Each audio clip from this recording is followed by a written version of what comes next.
কালকে 2 রাকাত নামাজ পড়বেন, আগামীকাল 2 রাকাত আলাদা।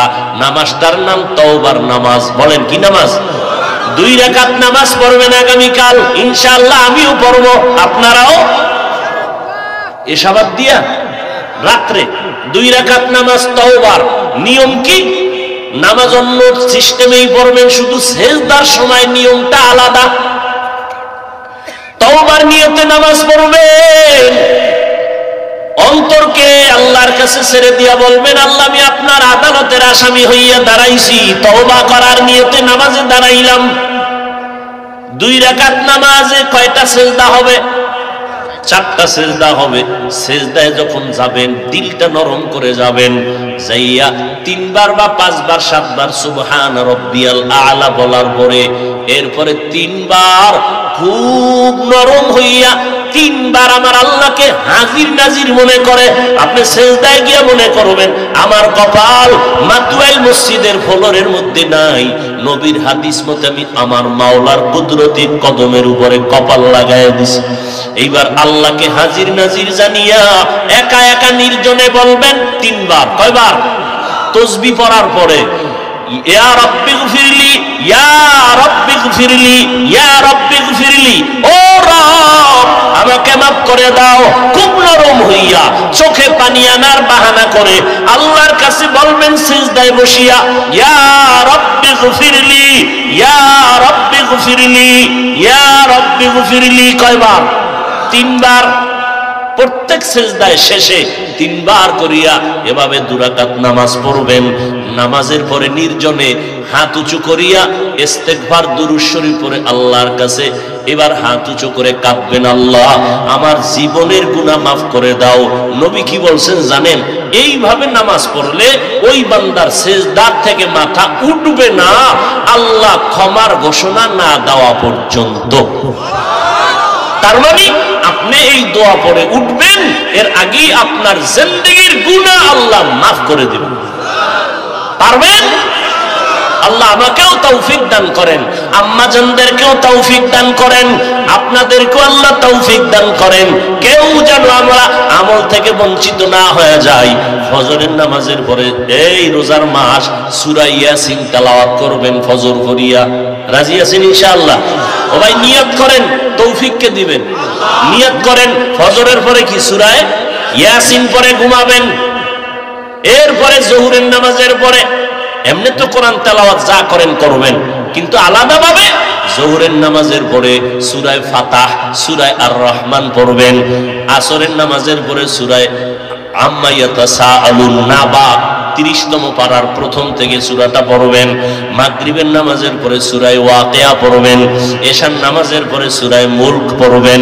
রাতের বেলা সময় পাইলে আর একবার সূরা ইয়াসিন পড়বেন। যত পারেন চেষ্টা করবেন কোরআন পড়ার জন্য, আল্লাহর কাছে পড়বেন।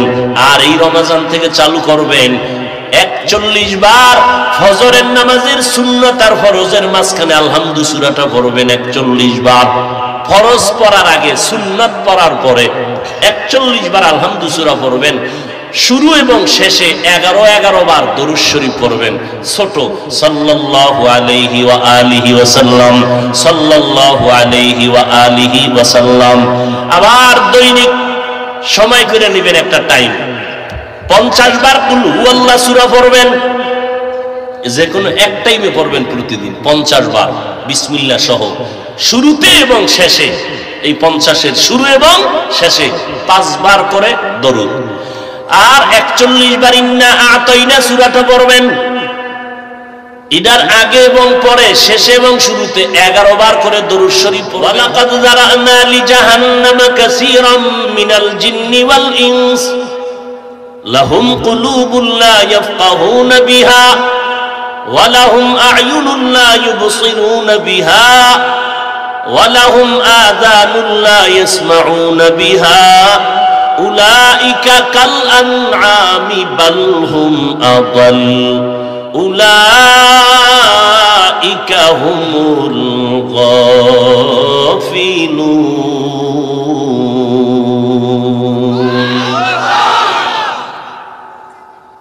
আল্লাহু আকবার সবাই কইছেন নি? না, ভয়ে বন্ধ করে দিয়েছেন। আল্লাহু আকবার মানে আল্লাহ সবার ছোট। কত বড়? বাইতুল মুকাররমের মিনারার মতো। বাইতুল্লাহর পাশে যে টাওয়ার আছে এটার মতো বড়। জমজম টাওয়ার। আল্লাহ কত বড়? বলে বান্দা তুমি লিখতে থাকো, বলতে থাকো, তোমার বলা শেষ, লেখাও শেষ, কালিও শেষ, কাগজ শেষ। জীবন ভর লিখতে লিখতে লিখতে লিখতে তুমি যেখানে গিয়া কল্পনার সিঁড়ি দম বন্ধ করে দিবা, কলম বন্ধ করে দিবা, এর থেকেও কল্পনাহীন আমার আল্লাহ বড়। অতএব আমার আল্লাহ বড় মানি ওই আল্লাহর বরাত্তরে মাথায় নিয়ে চলো। আল্লাহ যেহেতু বড়, আল্লাহর হুকুমটাও বড়। আল্লাহকে বড় বললাম, আল্লাহর হুকুম নামাজ পড়লাম না, আল্লাহর হুকুম পর্দা করলাম না, আল্লাহর হুকুম হালাল খাইলাম না, তাহলে আল্লাহকে যে বড় বললাম, এই বড় তো আমি বাস্তবায়ন করতে পারি নাই। আল্লাহ আমার বড়, আল্লাহর কোরআন বড়, আল্লাহর নবী বড়, আল্লাহর বানানো মাখলুকাত মানুষের দাম বড়। ও আল্লাহর কোরআন এত বড়, যার কোনো তুলনা নাই।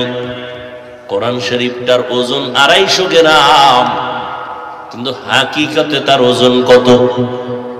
জিব্রাইল আমিন নবীর কাছে আসছেন মাত্র 5টা আয়াত নিয়ে। 40 বছরের পর 5 আয়াত নিয়ে নবীর সামনে আসলেন। নবীকে বুকের সাথে লাগাইয়া চাপ দিলেন, 5 আয়াত পড়লেন। ইকরা বিসমি রাব্বিকাল্লাযী খালাক, খালাকাল ইনসানা মিন আলাক, ইকরা ওয়া রাব্বুকাল আকরাম আল্লাযী আল্লামা বিল কলম, আল্লামাল ইনসানা মা লাম ইয়ালাম। নবী কয় এত ওজন বেড়ে গেল, মনে হয় 5-7 আসমান আমার মাথার উপরে। মরণের কষ্ট শুরু হয়ে গেল। ডিগ্রি বিগ্রি ছাড়া আমি মুহাম্মদের শরীরে জ্বর উঠে গেল। আমি বের হইয়া ডাইরেক্ট ঘরে চলে গেলাম। খাদিজাকে বললাম, জাম্মিলুনি জাম্মিলুনি, কম্বল দিয়ে আমার আবৃত করে নাও। 5টা আয়াতের ওজনে আমি বরদাস্ত করতে পারি নাই, আমার জ্বর উঠে গেল। বুখারী শরীফের ইবারাত, নবী বলেন আমার উপরে মৌতের কষ্ট জারি হয়ে গেল, আমি ভয় আছি মরিয়েই যাব। এই 5টা আয়াতের ওজনে এত অসুস্থ হয়ে গেলাম, প্রায় 2-2.5-3 বছরের মধ্যে আর কোন আয়াত নিয়ে জিব্রাইল আসে নাই। 2-2.5 বছর 3 বছর পরে আয়াত নিয়ে নতুন করে জিব্রাইল আবার আসছে। ইয়া আইয়ুহাল মুদ্দাসসির কুম ফাআনজির ওয়া রাব্বাকা ফাকাব্বির ওয়া সিয়াবাকা ফাতাহহির। এইভাবে অল্প অল্প অল্প অল্প করে আমি শ্রেষ্ঠ নবী, 40 বছর বয়স আমার হইয়া গেছে, তাহলে আমি কত মজবুত। আবার আমার ভেতরে কোনো দুর্বলতাও নাই, কারণ আমার এই বডিটারে আমার আল্লাহ কুদরতের অপারেশন করছে 4 বার। আমার জিবরাইল এসে আমার বুকটাকে ছিঁড়লেন, কলবটাকে বের করলেন, স্বর্ণের পেয়ালার মধ্যে রাখলেন, জমজমের পানি দিয়ে ধুইলেন, আবার ভেতরে দিলেন, আবার লাগায় দিলেন। রক্ত গেল না, সেলাই লাগলো না, কোনো ব্যথাও পেলাম না। এইভাবে আমার কুদরতের অপারেশন হয়েছে 4 বার, যেটাকে ওপেন হার্ট সার্জারি কয়। তুমি নতুন ওপেন হার্ট সার্জারি করে বাহাদুরি করো, আমার আল্লাহ আমার শ্রেষ্ঠ নবীকে করিয়া সেই নিয়মটা আগে দেখায় দিয়েছেন। সেই নবীকে আল্লাহ কোরআন দিবেন, 40 বছরের উপরে শ্রেষ্ঠ নবী, তারে তো এক রাতে দিলেই হয়। 5 আয়াত দিয়ার খবরই নেই।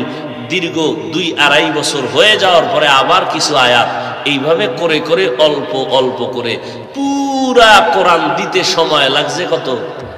23 বছর। আর সেই কোরআন আপনি রাতারাতি পইরা মুফাসসির হয়ে যাবেন, এটা হতে পারে না।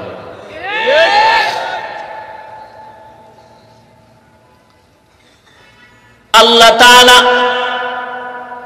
মানুষের এত সম্মান দান করেছেন।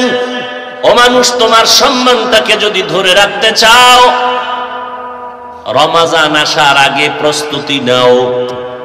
ইবাদত যেন রমজানে দুর্বলতা না আসে। যত পারো বেশি নামাজ পড়বা, বেশি তেলাওয়াত করবা, কারণ রমজান কোরআন নাজিলের মাস, রমজান হলো ইবাদতের বড় মাস। একটা নফল আদায় করবেন, এক নফল আদায়ের বিনিময়ে ফরজের সমান সওয়াব পাবেন। একটা ফরজ আমল করবেন, এক ফরজের বিনিময়ে 70টা ফরজের সওয়াব পাবেন। ভাইরা আমার, অতএব রমজানে ইবাদত কম না বেশি? 8 রাকাত পড়বেন, 20 রাকাত পড়বেন না, এই দুর্বলতা কেন? ইবাদত করবেন আল্লাহর। ওমরে ফারুকের সাথে রাগ কইরা 20 রাকাত পড়বেন না, এটা কেমন কথা? আবু হানিফার মাযহাবের সাথে রাগ করে আপনি 20 রাকাত পড়বেন না, এটা কেমন কথা? কেউ যদি আপনাকে বুঝায় ওমরের আমল থেকে 20 রাকাত শুরু, আমরা মানব না, আপনি জবাব দিবেন, ভাইজান আপনার কথাকে স্যালিউট জানায় দিলাম, ঠিক আছে, আমি 8 রাকাতই তারাবি পড়ে নিলাম, বাকি 12 রাকাত আমি নফল হিসাবে আদায় করে নিলাম। তারপরও হাফেজ সাহেবের তেলাওয়াত এত মজা লাগে, আমি 20 রাকাত পুরা না পড়িয়া যাব না। রমজান ভাইয়াও এত আমলের প্রতি অনীহা ভাব কেন? কত কষ্ট করেছিলেন ইয়াতীম নবী এ রমজানে, ইবাদতে রাত কাটিয়ে দিতেন, কি হবে উম্মত বিনে। কত কষ্ট করেছিলেন ইয়াতীম নবী এ রমজানে, ইবাদতে রাত কাটিয়ে দিতেন, কি হবে উম্মত বিনে। আমরা তো সেই নবীর উম্মত, কেমনে দাও তার সিনাতে আঘাত, মরণের ভয় নাই কি তোমার, কি হবে যে শেষের গতি। ভুলবো না ভোলা যায় নাকি মাহে রমজানের স্মৃতি, ভুলবো না ভোলা যায় নাকি মাহে রমজানের স্মৃতি। শাবানে তো প্রস্তুতি গ্রহণ করেন, যত ব্যস্ততা, রমজানে কোনো ব্যস্ততা রাখা যাবে না, তারাবির নামাজ কমানো যাবে না, নফল কমানো যাবে না। 11 মাস তাহাজ্জুদের সময় পাই না, রমজানে ছাড়ব না। 11 মাস যদি অর্ডার দিতাম, কাউকে অনুরোধ করে বলতাম, রে ভাই প্রতিদিন ফজরের আজানের 1 ঘন্টা আগে উঠে তুমি 2 রাকাত তাহাজ্জুদ পড়বা, বিনিময়ে 5000 টাকা নগদ দিব। রমজান ছাড়া 11 মাসে টাকার লোভে পড়ে কিছু বাঙালি ফজরের আজানের 1 ঘন্টা আগে উঠিয়া 2 রাকাত পড়তো, 2-3 দিন পড়ার পরে বলতো টাকা ফিরায় নাও, আমার দ্বারা সম্ভব না। কিন্তু রমজান এমন এক বরকতের মাস, সাহারি খাওয়ার পুরা টাইম হলো তাহাজ্জুদের টাইম। ফজরের সময় আমার আল্লাহ প্রথম আসমানে আসি বলেন নাই, জোহরের নামাজে আসেন বলেন নাই, আসরের নামাজের সময় আমার আল্লাহ প্রথম আসমানে আসেন বলেন নাই, মাগরিবের নামাজে আমার আল্লাহ প্রথম আসমানে আসেন বলেন নাই, এশার নামাজে আসেন বলেন নাই। আল্লাহ বলেন, ও গোলাম, এমন একটা রাত নাই যে রাতের শেষ ভাগে তাহাজ্জুদের সময় আমি প্রথম আসমানে আসি না, এমন একটা রাত নাই। আমি কিছু নিতে আসি না, আমি আমার বান্দা বান্দিরে দেওয়ার জন্য আসি। আল্লাহ তো হাজির নাজির সব জায়গায় উপস্থিত, তার আবার আসা যাওয়া কিসের? আল্লাহ সব জায়গায় আছে না? তা আল্লাহ আসেন আর যান, যে হাজির নাজির সে কখনো আসা যাওয়া নাই তার, সে সব জায়গায় উপস্থিত। যে সব জায়গায় উপস্থিত সে সব জায়গায় হাজির নাজির, সে সবকিছু দেখেন উপস্থিত হইয়া, তার কোনো আসা যাওয়া নাই। আর যার আসা যাওয়া আছে সে হাজির নাজির না। বুঝেননি কথা? আল্লাহ কি হাজির নাজির, সব জায়গায় উপস্থিত, সব সময় উপস্থিত, সবকিছু দেখেন কে? এই জন্য আল্লাহর কোনো আসা যাওয়া নাই। আর যার আসা যাওয়া আছে তার হাজির নাজির হওয়ার সুযোগ নাই। কথা বুঝেনি? হাজির নাজির মানে সব সময় সব জায়গায় উপস্থিত। তিনি কে? ভালো করে মনে রাখবেন, যে সব জায়গায় হাজির নাজির সে, তার কোনো আসা যাওয়া নাই। আর যে আসবে আর যাবে তার হাজির নাজির হওয়ার উপায় নাই। আমার আল্লাহ আসেন যান এই কথা বললো কেন? তো আল্লাহ তো সব জায়গায় হাজির। আল্লাহ কেন বললেন? নবীর হাদিসে স্পষ্ট, প্রথম আসমানে আল্লাহ প্রতিদিন ভোর রাত্রে আসেন। এটা ভিন্ন আলোচনা। ভাইরা আমার, যেটা বুঝাইতে চাই, কি কালগোটা নতুন শুরু হইল নাকি? হ্যাঁ ভাইরা আমার, আমি যেটা বুঝাইতে চাইলাম যে ভোর রাতের গুরুত্ব কত। ফজরেও না, জোহরেও না, আসরেও না, মাগরিবেও না, এশায়ও না। কখন? অতি গভীর হয় রজনী যখন, নীরবে প্রভুর নাম জপিও তখন। প্রভুর করুণা যদি পাইবারে চাও, গভীর রাতে উঠে প্রভুর গুণগান গাও। এমন একজন আল্লাহওয়ালা খুঁজে পাবেন না দুনিয়ায় যে ভোর রাতে কান্না ছাড়া ওলি হয়ে গেছে। গভীর রজনীতে আমার আল্লাহর সাথে কথা না বলে আল্লাহর ওলি হয়ে গেছে। ওই টাইম বড় বরকতের টাইম। 11 মাস আপনি সুযোগ পান নাই, ব্যবসার ঝামেলার কারণে ঘুমেরই টাইম নাই, ভোর রাত্রে উঠবেন কখন? কিন্তু রমাজান এমন বরকতের টাইম, তাহাজ্জুদের টাইম হলো পুরো সাহারি খাওয়ার টাইম। কিন্তু বাঙালি এত খাওয়া খায়, খাইতে খাইতে আজান ঠেকায় দেয়, তাহাজ্জুদ পড়ার সময় হয় না। কি যুবকেরা, রোজাই রাহিনে তাহাজ্জুদ আর করি কি? মাঝে মাঝে আম্মাজান ডাক দিলে আব্বাই ধমক দিয়ে আবার ঘুম পাড়ায় দেয়। খবরদার রোজা রাখবা না, চেহারা নষ্ট হয়ে যায়। ওই আব্বাজানদেরকে যদি বলি, ও বাবারা, রমজানে রোজা রাখলে সন্তানের চেহারা নষ্ট হবে, অথচ আপনার সন্তান গজবের মোবাইলের দিকে তাকাইয়া সারা রাত কবিরা গুনাহ করিয়া চেহারা যে নষ্ট করে ফেললো, বলো কোন মেডিসিন দিয়া ভালো করবা?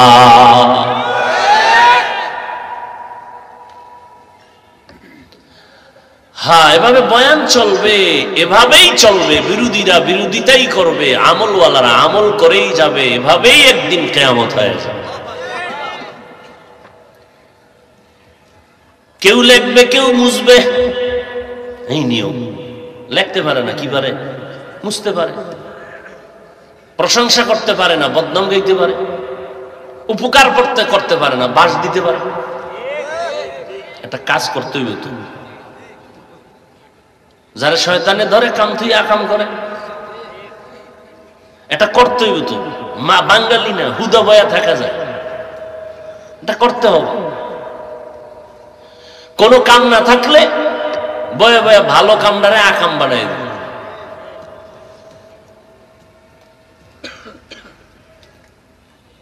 আল্লাহর নবী বলেন, ও উম্মতেরা, প্রস্তুতি গ্রহণ করো, রমজানে যেন দুর্বলতা না আসে। ঘুম থেকে উঠিয়ে সাহারি খাবেন, একটু আগে উঠিয়া উজু বানায় 2 রাকাত নামাজ পড়ে আল্লাহরে কইবেন, আল্লাহ আমার ব্যবসায় বরকত বাড়ায়া দাও। আল্লাহ তো বলেন যে তুই চাবি আমি দিয়ে দেব, আমি দেওয়ার জন্য আসি, নেওয়ার জন্য আসি না।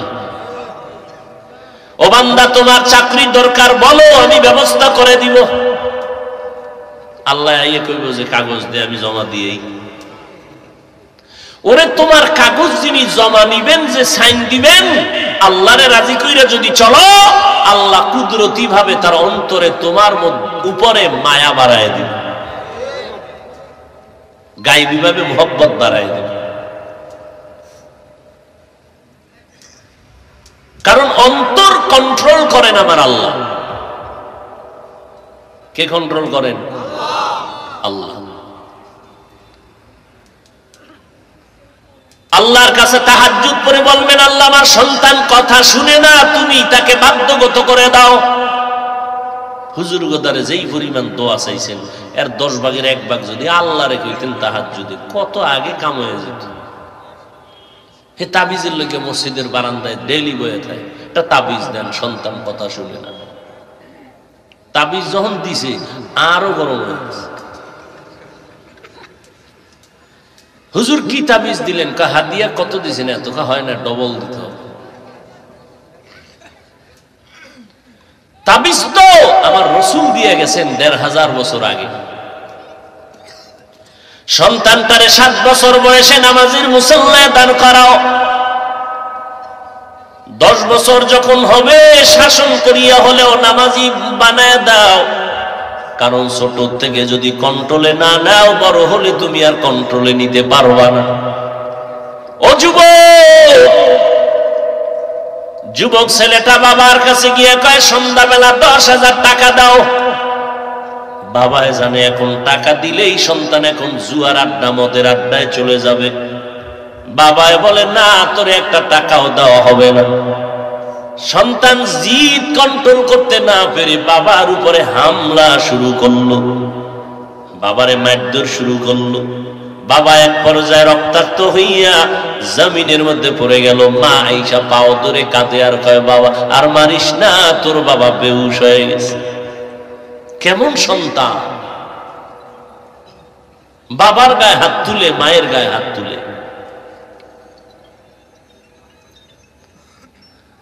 এই সন্তান জমিনের মধ্যে অভাব নাই। সন্তান মা বাবারে জবাই করে দিল, কারণ মা বাবার গুরুত্বই সন্তানটারে ছোট থেকে বুঝানো হয় নাই।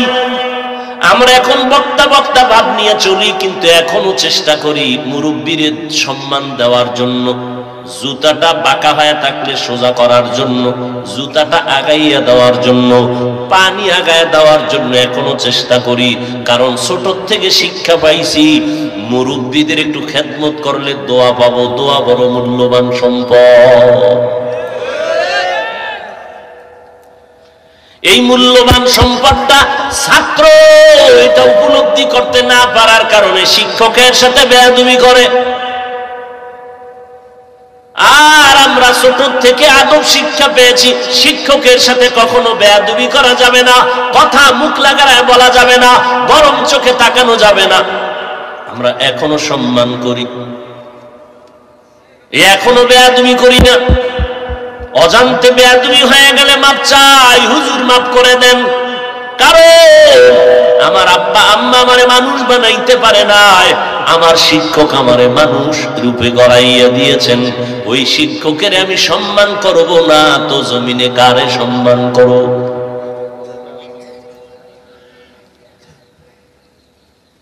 ওরে আল্লাহর বান্দারা, তাহাজ্জুদ পড়ে কাঁদো। তোমার বিবাহের সমস্যা, আল্লাহর কাছে তাহাজ্জুদ পড়ে বলো। আল্লাহর তো ওয়াদা করা, আল্লাহ তো কয় নাই তোরটা একটু পরে করুন, কারণ আমার মাইয়া আছে তো এটা আগে শুনবো। আল্লাহকে আমার তো কোনো কিছুই নাই, লাম ইয়ালিদ ওয়া লাম ইউলাদ। আমি আল্লাহ তোমাকে বড় আদর করে বানাইয়া তোমার সম্মান সবার উপরে দিলাম। অতএব অন্যেরটা শোনার আগে তোমারটা আগে শুনবো, কারণ তুমি আমার আদরের গোলাম। তোমার চাকরি নাই বলো, রিজিক তো আমি দিব, দুনিয়ার কারো হাতে আমি রিজিকের চাবি দেই না। কার হাতে চাবি? না সরকারের হাতে, এমপি সাহেবের হাতে? দুনিয়ার কোন মানুষের হাতে যদি রিজিকের চাবিটা দিত, আমাকে হুজুর গো মাইরা লাইতো কত আগে। কিন্তু হুজুর গো বেতন জীবনও বাড়াইবে না, কিন্তু আল্লাহর শুকর এই টোটাল জমিন তো আছে, ঘরের চোখের সামনে বাংলাদেশে হুজুর গো আল্লাহ যা খাওয়ায়, কোটি কোটি কোটি কোটি হাজার কোটি টাকার মালিক বিল্ডিং ওয়ালাও এই পরিমাণ খানা ওর জীবনও হয় না। হুজুরের এই রমাজানে যা খাই 12 মাসে পাইছেন কে খাওয়া? ও বাবা রাগ হুজুরের লগে, স্ত্রী কয় বেদবি করবা না, খবরদার এই গোশতের ফেয়ালাটা ফাটাই দাও। ওই যে একটু আগে বলছি না, অন্তরে মোহাব্বত ঢুকাইয়া দিবেন কে? গায়েবী ভাবে। হুজুর গোশত না ফাটাইলে আগুন জ্বালাই দেব। ঈদের সময় আসছে, স্বামী বাঁকা হয়ে গেল, স্ত্রীর মনের মধ্যে আল্লাহ গায়েবী ভাবে মোহাব্বত বাড়ায় দিয়েছেন। ইমাম সাহেবের খেদমত কর, দোয়া ভাবি বলে যাও তুমি নিজে জামা কাপড় কিনলা, ইমাম সাহেবের একটা জামার কাপড় দাও, হুজুর খুশি হবে, আল্লাহ খুশি হবে। হুজুরেরা পরের দেখায় না, হুজুর তকদিরেরটা হুজুরের নিজের বাজেট থেকে তাই খায়। হাদিস শরীফে নবী বলেন, এই বাড়িওয়ালারা মেহমান আসলে পেট ভরে খাওয়াও, মেহমান তোমারটা খায় না, আর রিজিকে বন্টন যেটা ওইটা খায়।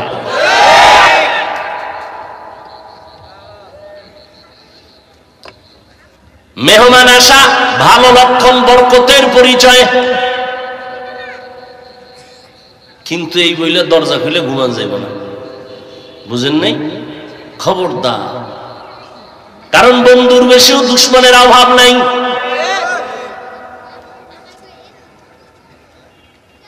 আল্লাহর কাছে চাইবেন, আল্লাহ চাকরির ব্যবস্থা করে দাও।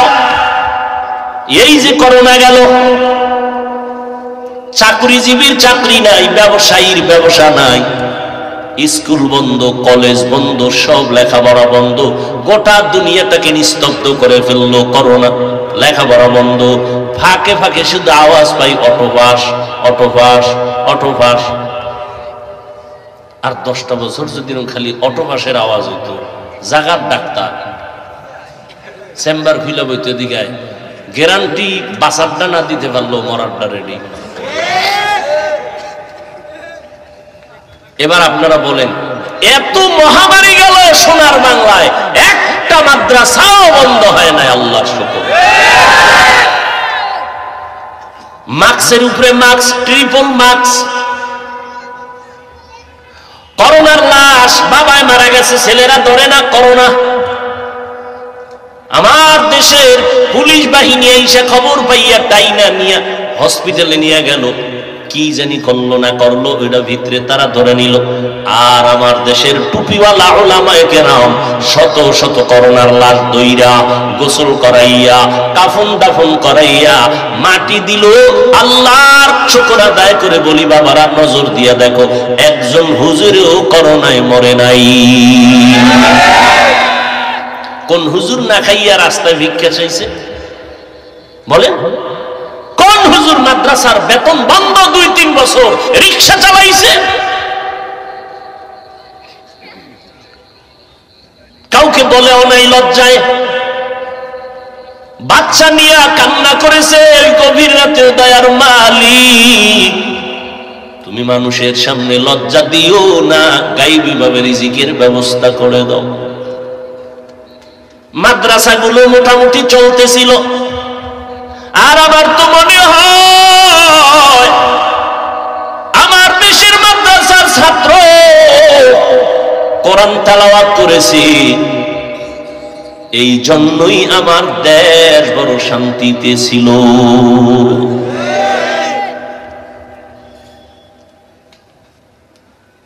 ইবাদতের মধ্যে যদি আরো সুযোগ পাইতো, আরো মানুষ শান্তিতে থাকতো। শান্তি দিবেন কে? না, সহজ কথা বুঝবেন না, আর কে বুঝাবে? বুঝবেন না, ইচ্ছা করে বুঝবেন না তো কে বুঝাবে? মোবাইলওয়ালা মোবাইলটা চালাইবেন কেমনে, বানানোওয়ালা একটা ক্যাটালগ দিছে।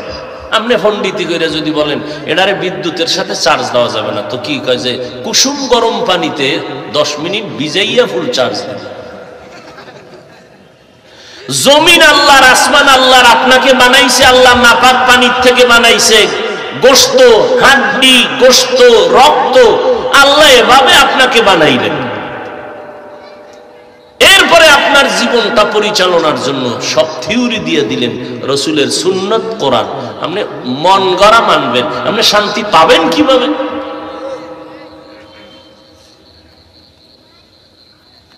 বর্তমান দুনিয়াতে যারা আল্লাহর কোরআন রসুলের সুন্নত যত পার্সেন্ট ধরে রাখছে তত পার্সেন্ট তারা শান্তিতে এবং সম্মানে আছে। এখন এটাই তো মেনে নিতে পারে না আল্লাহর দুশ্মন, রসুলের দুশ্মনেরা। আমরা গরিব, মুসলমানেরা গরিব, অস্ত্র নাই, টাকা নাই, এরপর অস্ত্রধারী সন্ত্রাসীরা, টাকাওয়ালারা মুসলমানকে ভয় করে। Crore crore million trillion billion পয়সা, ডলার খরচ করে মুসলমানকে ক্ষতি করার জন্য, অথচ মুসলমান কারো মাথাও বাড়ি দেয় না। মুসলমানের অস্ত্র নাই, মুসলমানের অট্টালিকা নাই, মুসলমানের কোনো টুইন টাওয়ার নাই, এরপরও কোটি কোটি মিলিয়ন ট্রিলিয়ন অর্থ ব্যয় করে মুসলমানের পেছনে। ওদের টাকা মুসলমানের পেছনে ব্যয় করার কারণ মুসলমান কমাইয়া দিবে। না, আল্লাহ বাতি জ্বালাইলে কে নিবে? মিয়া বিদ্যুতের বাতি জ্বালাইছে, এবার এটার আপনি ফু দিয়ে নিবেই পারবেন নি? এটা নিবানের লেগে সুইচ লাগবে না? সুইচ যেখানে আছে ওখানে একজনে বোট লাগায় তালা দিয়ে রাখছে, আপনি হ্যান্ড গিয়ে ফুয়াইলে নিবনি? হ্যাঁ, ওই সুইচওয়ালা যখন টিপ দিবে ফু লাগবে না, দিতে দেরি, বন্ধ হতে। দিনের সুইচ তো আমার আল্লাহর কুদরতের হাতে, আপনি নিবেন কেমন? ইতিহাস কি আমাদের শিক্ষা দিবে? এই রমাজান খবরদার, আপনি মুসলমান, আপনি নবী মানেন, আল্লাহ মানেন, কোরআন মানেন, হাদিস মানেন, ইসলাম মানেন, কথা ঠিক? আপনি কেন ইবাদত কমাই দিবেন তাও রমাজানে? আমার হৃদয়ের দাবি 20 রাকাত নামাজ প্রতিদিন ইমামের পেছনে হাফেজ সাহেবের পুরা তেলাওয়াত শুনে পড়বেন। তারাবির নিয়তে যদি পড়েন তো ভালো। কেউ যদি আপনাকে লোকমা লাগাইয়া দেয়, 8-এর বেশি নয়, আপনি তাকে কপালে চুমা দিয়ে বলবেন ধন্যবাদ তোমাকে, আমাকে সতর্ক করার জন্য তোমাকে আমি ধন্যবাদ দিয়ে বললাম, ঠিক আছে 8 রাকাতই তারাবি পড়ব, ইনশাআল্লাহ বাকি 12 রাকাত নফলের নিয়তে পড়ব। জীবনে আর আপনার সামনে দাঁড়াবে না। একটা রসুলের উম্মত কখনো উম্মতের আমল কমানোর কোনো চিন্তাই করতে পারে না। এর থেকে আর সহজ যুক্তি, এর থেকে আর সহজ সমাধান কি থাকতে পারে? বলেন আমাকে, যেই রমাজান একটা নফলের দাম ফরজের সমান, এই সময় আপনি সুযোগ আছে পড়বেন না কেন? কি সমস্যাটা কি? তাহলে মক্কা মদিনায় যারা 20 রাকাত পড়ে সব জাহান্নামে যাবে। তারপর আপনাকে আমি বলবো না আপনি উল্টা পথে আছেন, ঠিক আছে আপনারটাই মানলাম, 8 রাকাতই তারাবি ঠিক আছে, বাকি 12 রাকাত আমি নফলের নিয়তে টোটাল 20 পড়বো, হাফেজ সাহেবের তেলাওয়াত শুনবো, 20 রাকাতে 1-1.5 পারা আমি ডেইলি শুনবো। তুমি যদি আমাকে 8-এ আটকায় দাও, বাকি 12 থেকে আমার নফল শুরু। বলেন আপনাদের এই বিষয়ে আর কোন সমাধান সহজ থাকলে বলেন, আছে? এরপরও বলবেন যে 20 রাকাত পড়বো না। আল্লাহর ইবাদত করবেন, নবীর মোহাব্বতে ইবাদত করবেন, সেখানে আরেকজনের সাথে রাগ করে আল্লাহর ইবাদত কমাইবেন কেন? রোজা রাখবেন, তারাবি পড়বেন, কোরআন তেলাওয়াত 1 খতম না কয়েকটা খতম দেওয়ার চেষ্টা করবেন। পারেন না, পাক্কা ওয়াদা করেন প্রতিদিন সাহারি খাইয়া ফজর পড়ব, ফজরের পর ইমাম সাহেবের কাছে 1 ঘন্টা কোরআন শিখব, অথবা তারাবির শেষ ঘুমের আগে 1 ঘন্টা সময় দিয়া আমি 25 দিনের মধ্যে কোরআন শিখব। এটা সহজ। পৃথিবীতে যত ভাষা, আরবি ভাষা, কোরআনের ভাষা সহজ, এর থেকে আর সহজ ভাষা নেই। আপনি পারেন না, আপনার কাছে কঠিন। আপনি বসেন, মাত্র 20 থেকে 25 দিন রমাজানে বসেন, আপনার দিল তৈরি হয়ে যাবে, আপনি কোরআন মোটামুটি পড়ার মতো একটা রাস্তা হয়ে যাবে। আপনি আগে অক্ষর শিখবেন, এরপরে রিডিং শিখবেন, এরপরে না অর্থ। কি মানে একজনে যদি অর্থ না জানি না পড়লে লাভ নেই। আপনি অর্থ আগে জানবেন, কোরআন না বুঝছেন, মানে অক্ষরই চিনেন। কি আজীব কথা।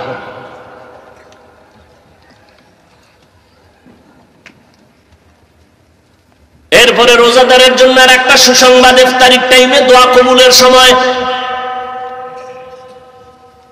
আমার বাঙালির এই সময় একটা টাটকা বাজার মিলে এলায়, বাজার, ঘরের ভিতরেও বাজার, মসজিদেও বাজার।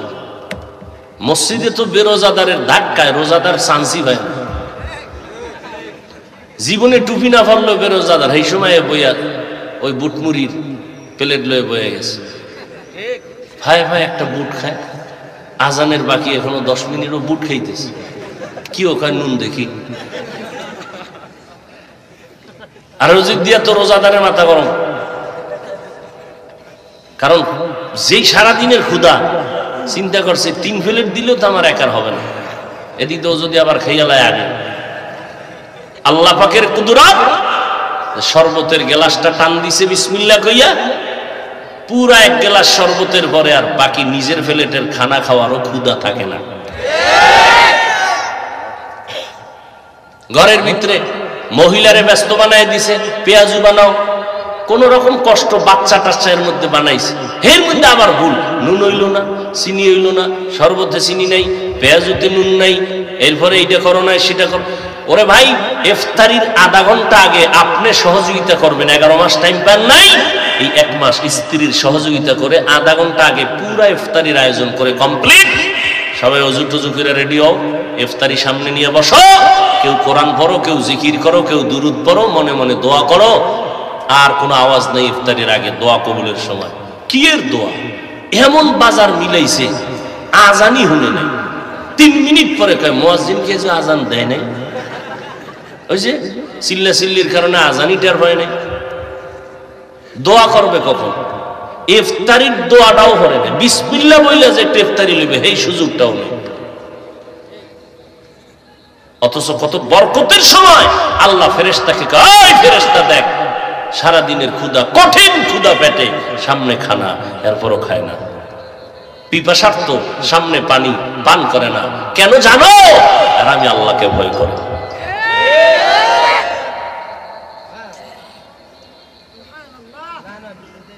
এজন্য ইফতার দোয়া কবুলের সময়, এই সময় মসজিদেও না, ঘরেও না, কোন জয়জামেলা, কোন কাজ যেন না থাকে, চিৎকার না থাকে, দোয়া চলবে। দোয়া তেলাওয়াত করবেন, পারবেন না ইনশাআল্লাহ? এই যারা ছেলে মেয়ে বয়স্ক হয়ে গেল, এরা যদি নামাজ রোজা না করে, আব্বা আম্মাদের কিন্তু উপায় নেই, আল্লাহর আদালতে গ্রেফতার হতে হবে। কোরআন শরীফের আয়াত। হেলায় হেলায় আপনি অবহেলা করবেন না যে আমার ছেলে রোজা না রাখলে সমস্যা কি, বড় হয়ে রাখবে, জীবনেও না। একটা রোজা কাজা করলে হক আদায় হবে ঠিক, কিন্তু আজীবন রোজা রাখলেও এই একটার বরকত আসবে না। একটা রোজার দাম কত জানেননি? নবীজি বলেন, একটা জন্মগত কাক ডানা মেলে উড়তে থাকে জন্ম থেকে, সামনের দিকে যাইতে যাইতে বিরামহীন ভাবে উড়িয়া বুড়া হইয়া মরিয়া গেছে। এই পরিমাণ উড়লে কত দূর যেতে পারে, মানুষের আকল ধরবে না কত দূর গেল। নবী বলেন, একটা রোজার বিনিময়ে এই বান্দাকে আমার আল্লাহ জাহান্নাম থেকে তত দূরে সরায় দেয়। রোজাটা রোজার মতো হইতেইব না কি? রোজার ইফতারি খুইলা একামতের আগে বিড়ি 2টা নাই, সারাদিন পাগল হয়ে আসিল। আমাকে পান করে রাও, একামতের আগে 2-3 পান শেষ। কি বিড়ি, এরপরে তারাবি নাই, রোজা রয়ে খেলে ক্যারাম বোর্ড, লুড্ডু, এরপরে মোবাইলের অপরাধ তো আছেই।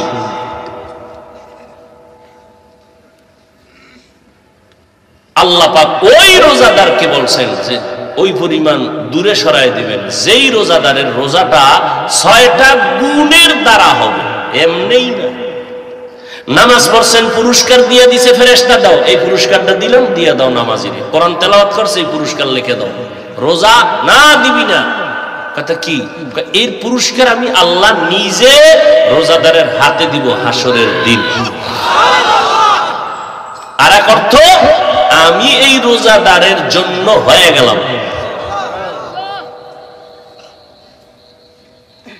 আল্লাহ আমার হয়ে যাবে যদি আমি রোজাটা রাখতে পারি। 6 গুণ ঠিক রেখা রোজা, এর মধ্যে 1 গুণ চোখের হেফাজত।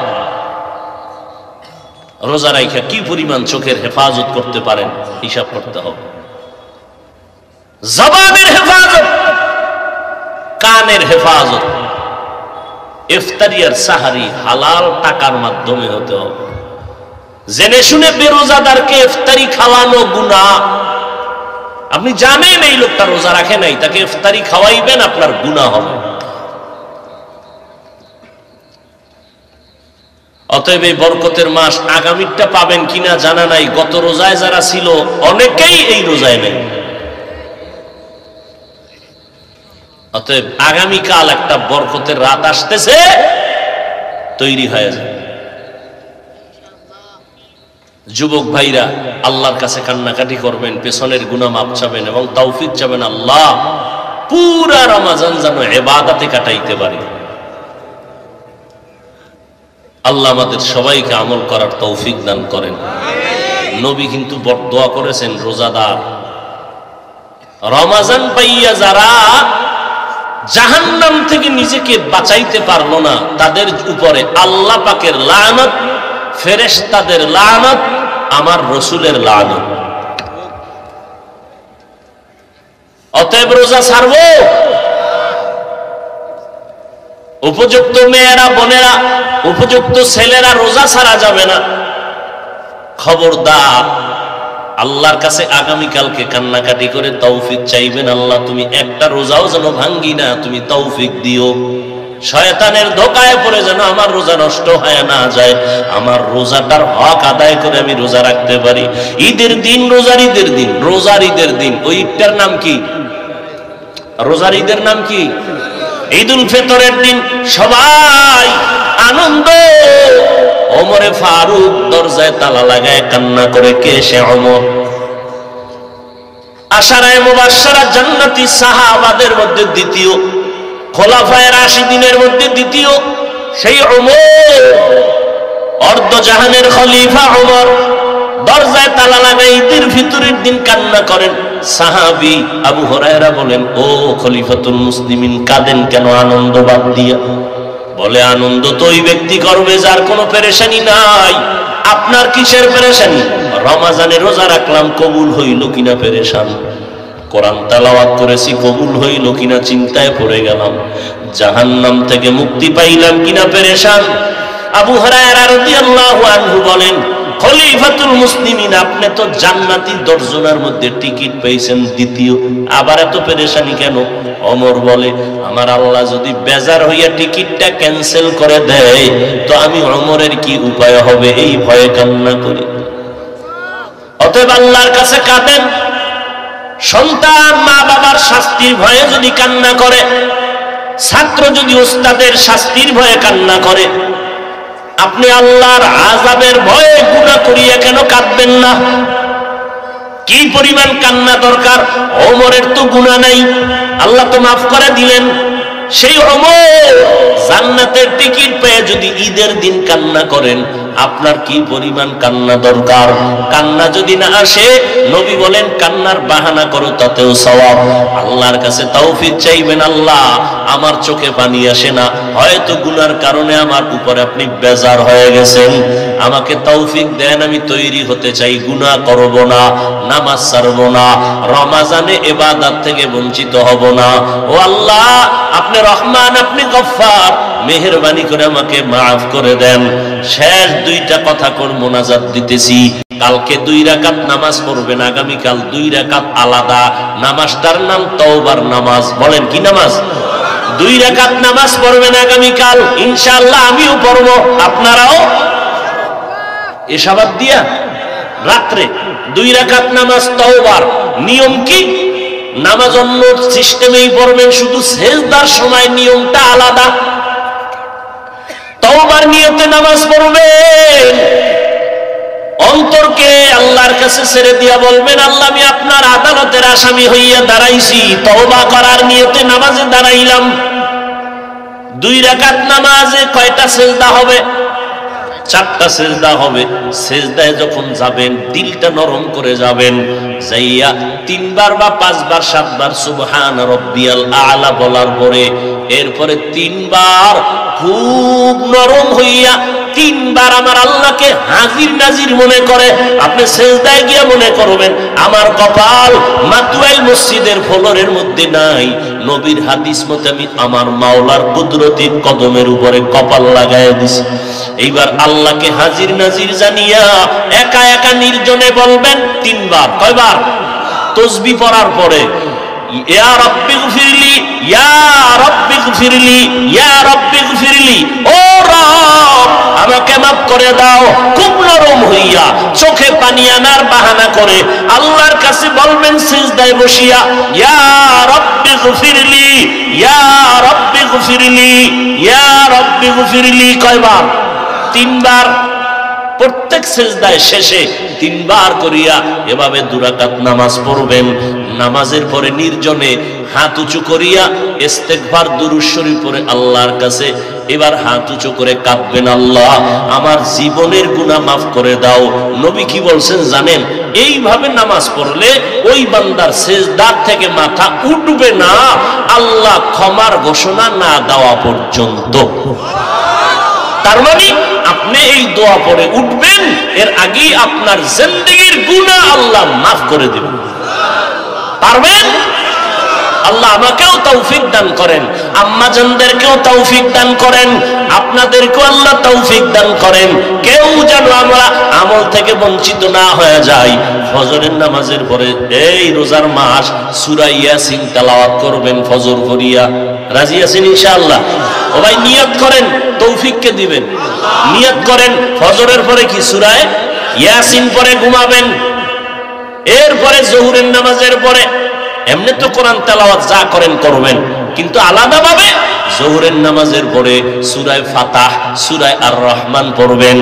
আসরের নামাজের পরে সূরা আম্মা ইয়াতাসাআলুন নাবা 30তম পারার প্রথম থেকে সূরাটা পড়বেন।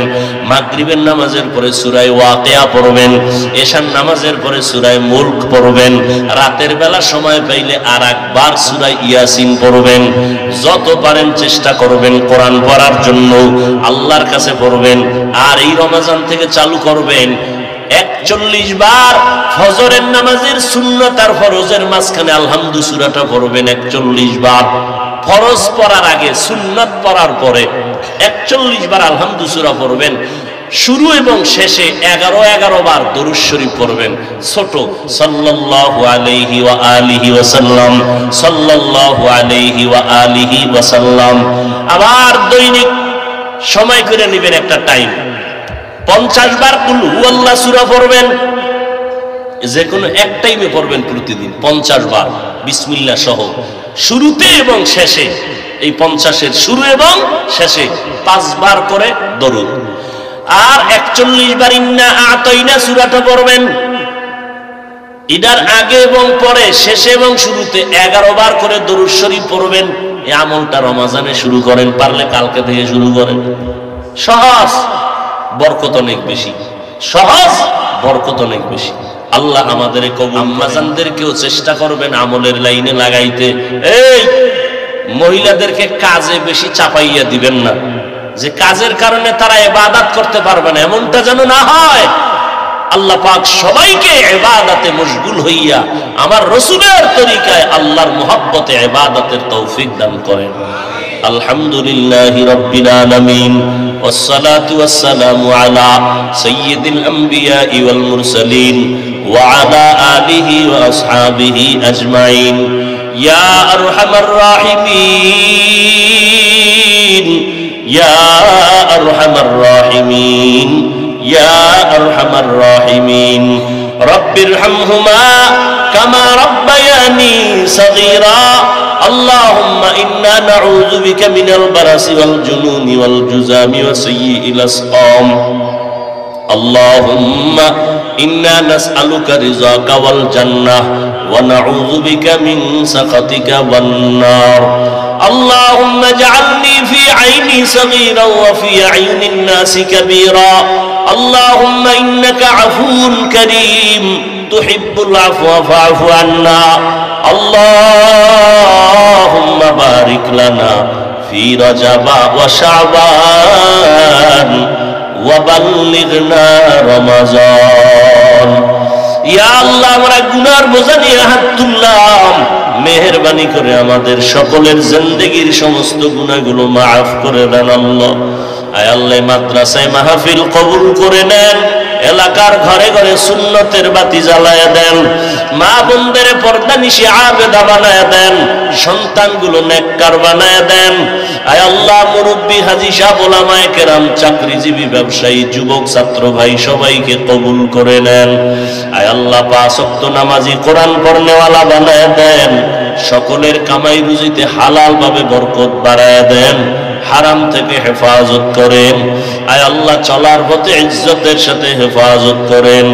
আয় আল্লাহ, বরকতের রাত ইবাদতে কাটানোর তৌফিক দান করেন।